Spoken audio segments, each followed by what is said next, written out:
ఓం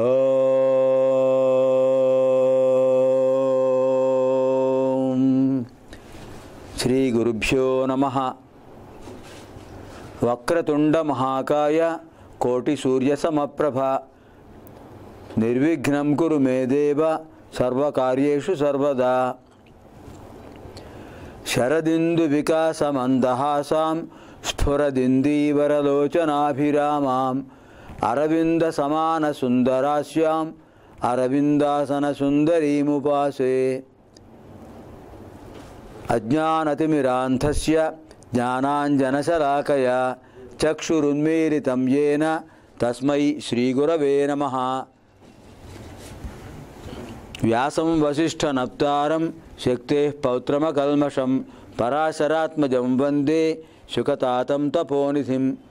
శృతిస్మృతిపురాణానాం ఆలయం కరుణాలయం నమామి భగవత్పాదం శంకరం లోకశంకరం. నారాయణం నమస్కృత్య నరం చైవ నరోత్తమం దేవీం సరస్వతీం వ్యాసం తతో జయముదీరయేత్. అష్టాదశ పురాణేషు వ్యాసస్య వచనద్వయం పరోపకారః పుణ్యాయ పాపాయ పరపీడనం. మద్వయం ఫద్వయం చైవ భ్రత్రయం వచతుష్టయం అనాపలింగ కుస్కాని పురాణాని పృథక్ పృథక్. ఓం ప్రసార మాధ్యమ ద్వారా ప్రసారీకృత అష్టాదశ మహాపురాణాంతర్గత శ్రీ మార్కండేయ మహాపురాణ ప్రవచన కార్యక్రమాయ సంస్కృత భాషా జిజ్ఞాసుభ్యః సందర్శక మహాశయేభ్యః శుభస్వాగతం. కేయూరాణి న భూషయంతి పురుషం హారాన చంద్రోజ్వలాః న స్నానం న విలేపనం న కుసుమం నాలంకృతా మూర్ధజాః. వాణ్యేకా సమలంకరోతి పురుషం యా సంస్కృతా ధార్యతే క్షీయంతేఖిలభూషణాని సతతం వాగ్భూషణం భూషణం. పఠామి సంస్కృతం నిత్యం వదామి సంస్కృతం సదా ధ్యాయామి సంస్కృతం సమ్యక్ వందే సంస్కృతమాతరం. సంస్కృతస్య ప్రసారాయ నైజం సర్వం దదామ్యహం సంస్కృతస్య సదా భక్తః వందే సంస్కృతమాతరం. సంస్కృతస్య కృతే జీవన్ సంస్కృతస్య కృతే యజన్ ఆత్మానమాహుతం మన్యే వందే సంస్కృతమాతరం. పాణినిం సూత్రకారం చ భాష్యకారం పతంజలిం వాక్యకారం వరరుచిం ప్రణతోస్మి మునిత్రయం. నృత్తావసానే నటరాజరాజః ననాదఢక్కాం నవపంచవారం ఉద్ధర్తుకామः సనకాదిసిద్ధాన్ ఏతద్విమర్శే శివసూత్రజాలం. నటరాజస్వామినః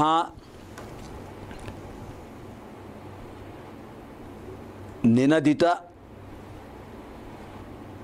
డమరుకాత్ ఆగతాని చతుర్దశ మాహేశ్వర సూత్రాణి ఏవం విధాని. నటరాజస్వామి యొక్క డమరుకంలోంచి ఆవిర్భవించిన 14 మాహేశ్వర సూత్రాలు ఒకసారి ఇలా ఈ విధంగా ఉన్నాయో మననం చేసుకుందాం. అ ఇ ఉన్ రులుక్ ఏ ఓం ఐ ఔచ్ హయవరట్ లండ్ ఞమగణనం ఝభం ఘడధష్ జపగడదష్ ఖఫ ఛఠ థ చటతౌ కపై శషసర్ హల్. ఈ చతుర్దశ మాహేశ్వర సూత్రాలు మన వాంగ్మయానికి జీవం పోసే. అవే చైతన్యం. అవి లేకపోతే భాష లేదు. ఆ ఈ ఉన్ రులుక్ ఏ ఓం ఐ ఔచ్ ఈ 4 అచ్చులు స్వరాలు. ఐ ఉండ్లో ఆ దగ్గర నుంచి చివర హల్లులు తీసేసినట్లయితే ఐ ఔచ్లో చివర చకారంతో కలిపితే అచ్. ఆ ఈ ఊ రు లు ఏ ఓ ఐ ఔ వీటిలో హ్రస్వాలు దీర్ఘాలు కూడా వాటిలోనే ఉన్నాయి. ఇంకా 5వ సూత్రం హయవర్ట్ అనే సూత్రం మొదలు 14వ సూత్రం హల్ వరకు, హల్లో ఉన్న చివరి లకారం వరకు. ఇక్కడ హకారం అక్కడ లకారం రెండింటిని యోగింపజేసినట్లయితే, రెండు కలిపి చెప్పినట్లయితే మధ్యలో వచ్చిన హయవరల ఞమగణన జప ఘడత జపగడద కప చటత కప శశస హ, ఇవి హల్లులు. ఈ విధంగా అచ్చులు హల్లులు భాషలో ప్రవేశం పొందడానికి ఆ పరమేశ్వరుడే కారకుడు. హ్యః కార్యక్రమే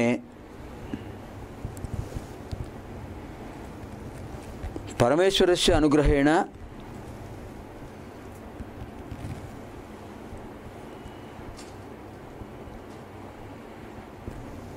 ద్విధ ఉపాసనా విధి అధీతే. సగుణోపాసనా విధి, నిర్గుణోపాసనా విధి కథం భూతే ఇది అధీతే. నిన్నటి రోజున సుమతి చెప్పినటువంటి సగుణోపాసన నిర్గుణోపాసన విధి ఎలా ఉంటుందనేది తెలుసుకుందాం. అద్య పునః రామకృష్ణ పరమహంస గురుణా ఉపదిష్టాః విషయాः నరేంద్రాయ కథం భవంతి ఇది అధ్యయనం కరవామహై. సగుణోపాసన ఏ విధంగా ఉంటుంది అని, సగుణోపాసనలో ఉన్న వైశిష్ట్యం, సగుణోపాసన ప్రభావం ఎలా ఉంటుందనేది పరమహంస తన శిష్యుడు నరేంద్రుడికి తెలియజేశాడు. ఆ విధం తెలుసుకుందాం.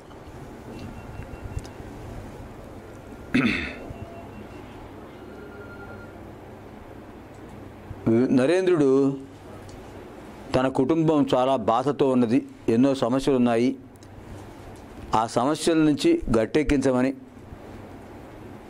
తనకు మనశ్శాంతిని చేకూర్చమని గురువుగారిని ప్రార్థించాడు. అంతకుముందు తరచూ జరిగిన సమావేశాల్లో మిగిలిన శిష్యులతో నరేంద్రుడు చర్చించడం విన్నాడు గురువుగారు పరమహంస. విగ్రహంలో ఏముంది, అదొక రాతి విగ్రహమే కదా, దానిలో భగవంతుడిని చూస్తారేంటి గురువుగారు, అమ్మవారు కనిపిస్తుందా, అమ్మవారితో మాట్లాడుతున్నా, అమ్మవారు మాట్లాడతారా ఏమిటి, మన గురువుగారు అలా చేస్తుంటారు, నాకు అది ఇష్టం లేదు, విగ్రహారాధన ఇష్టం లేదు, విగ్రహాల్లో దేవుడు ఎక్కడ ఉంటాడు అని వాదించాడు నరేంద్రుడు. అది విన్నాడు గురువుగారు. అతనికి జ్ఞానోదయం కలగాలి, ఇది తగిన సమయం, ఇది ఒక శుభ తరుణం, శుభ సమయం. అప్పుడు అడిగాడు, నాయనా నరేంద్ర, విగ్రహంలో ఏముంది చెప్పు, నేనేమడగనా అమ్మవారిని, నేనేదో ఆ విగ్రహంలో మా విగ్రహంతో మాట్లాడుతుంటాను, ఏదో నా మనసుకు తోచింది మాట్లాడుతుంటాను, విగ్రహంలో అమ్మవారు నాకు కనిపిస్తుంటారు, నేను మాట్లాడుతుంటాను. అది విగ్రహంలో అమ్మవారు ఉంటారు అనే విషయం నీకు విశ్వాసం లేదు, లేనప్పుడు ఆ రాతి విగ్రహాన్ని అడిగితే మాత్రం ఏమిస్తుంది అని అన్నాడు. లేదు గురువుగారు, నేనేదో పొరపాటు మాట్లాడాను, క్షంతవ్యూహం భవత, మరి నన్ను క్షమించండి. మీరు అమ్మవారితో మాట్లాడుతుంటారు, ఎవరైనా భక్తులైతే వాళ్ళ బాధలు చెప్పుకుంటే అమ్మవారితో చెప్తారు, అమ్మవారితో చెప్పగానే వాళ్ళ బాధలు తీరిపోతున్నాయి, నేను చూశాను. అలాగ నాకు కూడా తగిన మార్గం చెప్పండి గురువుగారు, నా బాధలు, నేను పడే బాధల గురించి, నా సమస్యల గురించి అమ్మవారికి మీరు నివేదించండి. నేను ఆ విగ్రహంలో అమ్మవారిని చూసే శక్తి నాకు లేదు, చూడలేను, మీరు చూడగలరు, మీకు ఆ శక్తి ఉంది, అంటే మీరు మాట్లాడండి అమ్మవారికి, అమ్మవారితో చెప్పండి నా బాధల గురించి అని పాపం ప్రాధేయపడితే అప్పుడు ఓ మాట చెప్పాడు. ఓ పని చేస్తాను విను, మిగతా భక్తులు శిష్యులు ఎక్కడెక్కడి నుంచో వస్తుంటారు, వాళ్ళందరూ ఏదో అడుగుతున్నారంటే వాళ్లకు నాతో సాన్నిహిత్యం లేదు, వాళ్ళు అమ్మవారి దగ్గరికి వెళ్ళడానికే వాళ్ళు సందేహిస్తుంటారు. అమ్మవారిని అడగడానికి సందేహం, అమ్మవారిని అడగడానికి భయమే. అందులో కాళికా అమ్మవారిని భయపడుతుంటారు. నీకు భయం లేదు కదా, ధైర్యం గలవాడివి, నాతో సాన్నిహిత్యం ఉంది, చనువు ఉంది, అంతే నేను మాట చెప్తాను విను. నేను ఎలా అమ్మవారి దగ్గరికి వెళ్ళి అడుగుతుంటానో అలా నువ్వు కూడా వెళ్ళు. నీ బదులు నేను అడిగితే నా ద్వారా నీకు దారి రావడం అనేది అది ఉత్తమ మార్గం కాదు. నువ్వే అమ్మవారిని అడుగు, మనస్ఫూర్తిగా నువ్వు అడుగు, అమ్మవారు తప్పకుండా ఇస్తారు. వెళ్ళి ప్రయత్నం చెయ్యి అన్నారట. అప్పుడు నరేంద్రుడు ఆలయంలోకి వెళ్ళాడు. అమ్మవారు వివిధ ఆభరణాలతో ప్రకాశిస్తూ ఉన్నారు. రాణి రాసమణీదేవిని కలకత్తాలో ఒక పెద్ద జమీందారిని ఆవిడ ఆ దేవాలయం నిర్మించింది. సువిశాలమైన దేవాలయం. అదొక పెద్ద పర్యాటక ప్రదేశం. అందరూ కలకత్తాకు వెళ్ళిన వాళ్ళందరూ కూడా అమ్మవారి యొక్క ఆలయాన్ని చూసి అమ్మవారిని ఆరాధించి వస్తుంటారు, తీర్థప్రసాద స్వీకరించి. అంత మహామహిమానుటువంటి ప్రాచీన దేవాలయం అది. అక్కడికి నరేంద్రుడు వెళ్ళాడు. గురువుగారు చెప్పారు కదా అని. అద్భుతంగా ఉంది అమ్మవారి విగ్రహం, వైభవంగా ఉన్నది. అమ్మవారి కళ్ళలోంచే కృపాదృష్టి ప్రసరిస్తూ ఉంది. ఆపాదమస్తకం నఖశిఖ పర్యంతం అమ్మవారి విగ్రహాన్ని చూశాడు, ప్రదక్షిణ చేశాడు, పాద నమస్కారం చేశాడు, కూర్చున్నాడు. కన్నీళ్ళు వస్తున్నాయి ఇంట్లో సమస్యలు, ఆ బాధలు తలుచుకుంటే. అమ్మవారిని అడుగుదాం అనుకున్నాడు. అమ్మా, నా సమస్యలు ఇవి, నా బాధలు పోగొట్టు అని అడుగుదాం అనుకున్నాడు. మాట రాలేదు. నరేంద్రుడు గొప్ప సంస్కృత పండితుడు. ఆయన మాతృభాష బెంగాలీలో ఎంత గొప్ప పండితుడో, ఆంగ్ల భాషలో ఎంత గొప్ప పండితుడో అంత గొప్ప పాండిత్యం, అంతకంటే గొప్ప పాండిత్యం సంస్కృత భాషలో ఉంది. అంత గొప్ప పండితుడు, మహానుభావుడు ఆయన. ఆ అమ్మవారి యొక్క అద్భుతమైనటువంటి భువనమోహన సౌందర్యాన్ని, అమ్మవారి యొక్క ఆధ్యాత్మిక శక్తిని చూడగానే నరేంద్రుడు ఆశువుగా చెప్పడం మొదలెట్టాట. ఎన్ని శ్లోకాలు చెప్పేశాడు ఆయనకే తెలియదు. గబగబా శ్లోకాలతో వర్ణించేశాడు అమ్మవారి యొక్క ఆ పరిపూర్ణమైన అనుగ్రహ స్వరూపాన్ని. వచ్చాడు గురువుగారి దగ్గరికి. నరేన్, అడిగావా అమ్మవారిని? లేదండి గురువుగారు, అడగాలని వెళ్ళాను. అమ్మవారి స్వరూపం చేసేవాడికి ఏవో శ్లోకాలు వచ్చేసి అమ్మవారిని వర్ణించాను, అడగలేకపోయానండి అన్నాడు. అప్పుడు అన్నాడు ఆయన, చూసావా, ఎప్పటికీ నీలో పరిపక్వత వచ్చింది. అమ్మవారిలో ఆ రాతి విగ్రహంలో అమ్మవారిని దర్శించావు నువ్వు. నాకెంత పరిపూర్ణమైనటువంటి శక్తి అమ్మవారు ఇచ్చారు, నీకు కూడా అంత శక్తి ఇచ్చారు. లౌకిక విషయాలను మనం అమ్మవారిని అడగలేం. లౌకికమైన విషయాల కోసం అమ్మవారిని అడగకూడదు. పారలౌకిక విషయాలు, ఆత్మానందం, జ్ఞానానందం, అమృతానందం, శాశ్వతమైన చిదానందం, అది అమ్మవారు మనకిచ్చేది. అది సామాన్యులు ఇవ్వలేరు, అమ్మవారు మాత్రం ఇస్తుంది. అది అడగాలి అమ్మవారిని. అంతేగాని ఏదో కాల్పవృక్షం దగ్గరికి వెళ్ళి కాఫీ పొడి అడిగినట్టుగా ఉంటుంది అది. షిరిడి సాయిబాబా చెప్పేవారట, ఒక భక్తుడు కల్పవృక్షం దగ్గరికి వెళ్ళాడు. కల్పవృక్షం ఏది అడిగినా ఇస్తుంది. అక్కడికి వెళ్ళి వాడు, ఓ కాఫీ పొడి పొట్లం ఇవ్వండి, ఇవ్వమని కల్పవృక్షాన్ని అడిగట. ఎంత అసమంజసం అది! నికృష్టమైనటువంటి కోరిక కాదు అది. కల్పవృక్షం ఎంత వైభవాన్ని ఇస్తుంది, అలాంటిదే ఇది కూడా. అనే చెప్పేటప్పటికీ మాట్లాడలేదు నరేంద్రుడు. కడదండి వచ్చేసాయి. ఆ అమ్మవారి అనుగ్రహం కలిగింది గురువుగారు మీ వల్ల అని గురువుగారికి పాద నమస్కారం చేశాడు. అప్పుడు గురువుగారు చెప్పారు, నరేన్, నువ్వు బాధపడకు, నీ సమస్యలన్నీ తీరిపోతాయి. సరిగ్గా కొన్ని రోజుల్లో, ఒక వారం రోజుల్లో నీ కష్ట నష్టాలన్నీ తీరిపోతాయి. అన్నిటికీ పరిష్కారం అమ్మవారు ఇస్తుంది. నేను చెప్తున్నాను విను. ఇది గురు కటాక్షం, గురు కృప. నా గొప్పతనం కాదు, అమ్మవారు నా చేతి చెప్పిస్తోంది. నీకు ఇంకా ఆ చింత ఉండదు.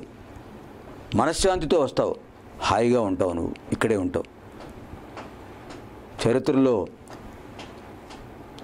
నువ్వు గొప్ప శాశ్వతమైనటువంటి స్థానాన్ని పొందుతావు. నేను సాధించలేనటువంటి విశేషమైన మహత్కార్యాలు నువ్వు సాధిస్తావు. అందుకోసం నిన్ను నా వారసుడిగా ప్రకటిస్తున్నాను అన్నట్ట రామకృష్ణ పరమహంస. తర్వాత గురువుగారి వాక్కు సిద్ధి పొందింది. గురువుగారి వాక్కు వాస్తవమైంది, ఫలించింది. వారం రోజుల్లో ఆయన సమస్యలని గట్టెక్కే. ఆయన అంతకుముందే తన తండ్రి గారి దగ్గర న్యాయవాద విద్య నేర్చుకున్నాడు. కోర్టుకు వెళ్ళాడు, అమ్మవారి అనుగ్రహం, వాదించాడు, గెలిచాడు. వాళ్ళు ఇచ్చిన రుణగ్రస్త వాళ్ళు తయారు చేసినటువంటి పత్రాలని కూడా నకిలీ పత్రాలని తేలింది. వాళ్ళ నివాసం వాళ్ళకి వచ్చేసింది. అదే సమయంలో విశ్వవిద్యాలయం అక్కడ ఒక పెద్ద కళాశాల వాళ్ళు ఆయన్ను ఆంగ్ల ఉపాధ్యాయులుగా నియమించారు.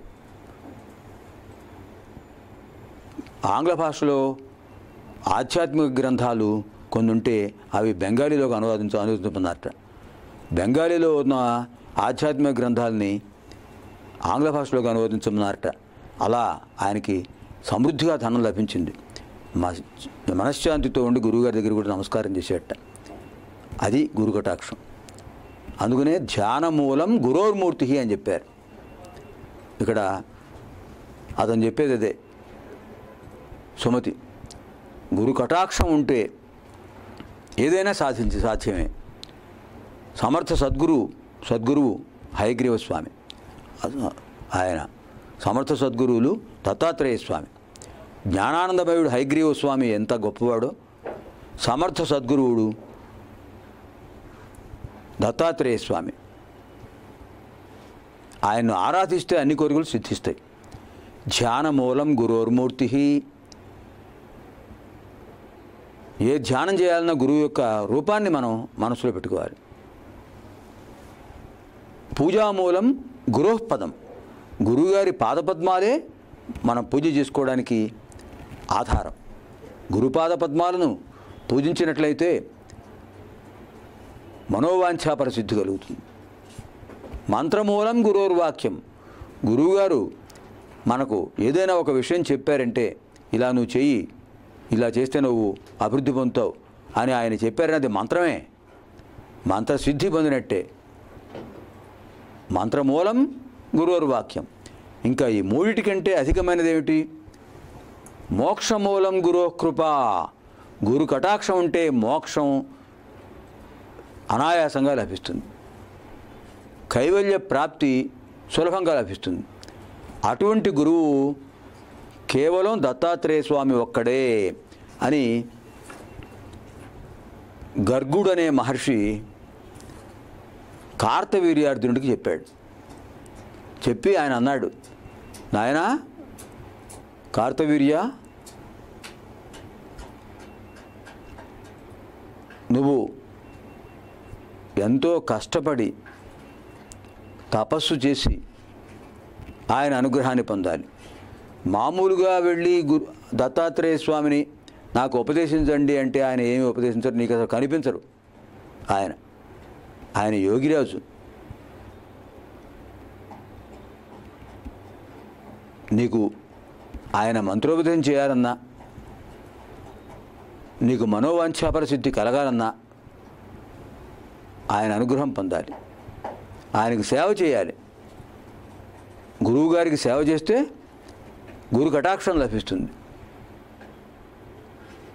గురు కటాక్షం ఒక పెన్నిధి, పెద్దదైన నిధి, పెన్నిధి.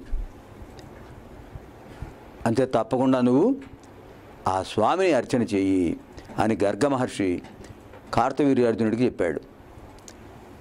కార్తవీర్యార్జునుడు వెంటనే నర్మదా నదీ తీరానికి వెళ్ళాడు. అక్కడ దత్తాత్రేయ స్వామి ఒక వింధ్య పర్వత గుహల్లో నివసిస్తున్నారని చెప్పారు ఎవరో. వెంటనే వెళ్ళాడు ఆయన. రాజ్యభారాన్ని మంత్రులకు అప్పగించేశాడు. స్వామి కోసం చూశాడు, ఎక్కడా కనపడలేదు. దత్తాత్రేయ స్వామి కనిపించలేదు. ఇంక ఇలా కుదరదు కాకుండా ఆయన కోసం తపస్సు చేస్తాను, తపస్సు చేస్తే తప్పకుండా ఆయన అనుగ్రహం కలుగుతుంది అనుకున్నాడు. నర్మదా నదిలో స్నానం చేశాడు.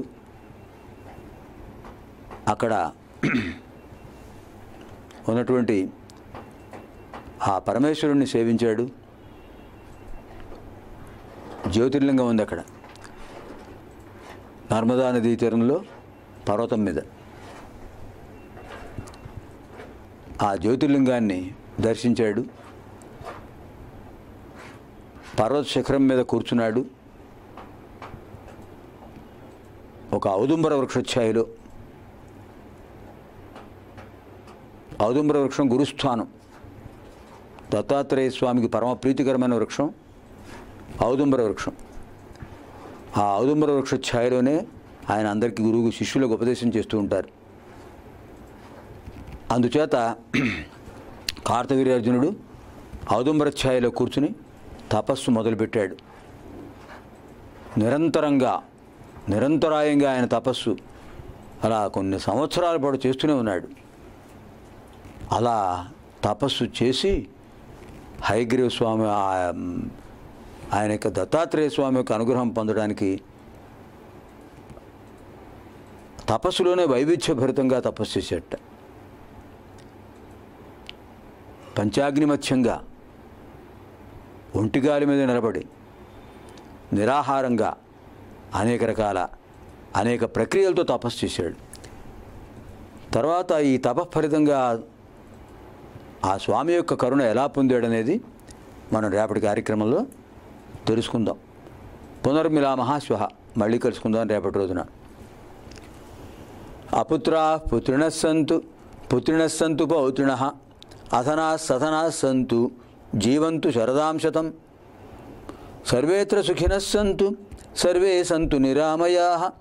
సర్వే భద్రాణి పశ్యంతు మా కశ్చిద్ దుఃఖభాగ్ భవేత్.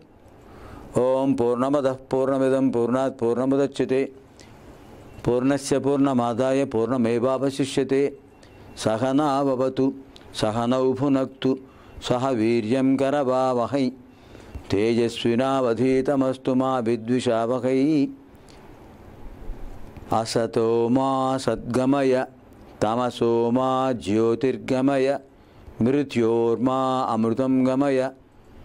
ఓం శాంతి శాంతి శాంతి. దివ్యాం భవ్యాం సుబోధాం చ శుద్ధాం అర్థప్రదాయినీం జననీం బహుభాషాణాం వందే గీర్వాణ భారతీం. స్వస్తి.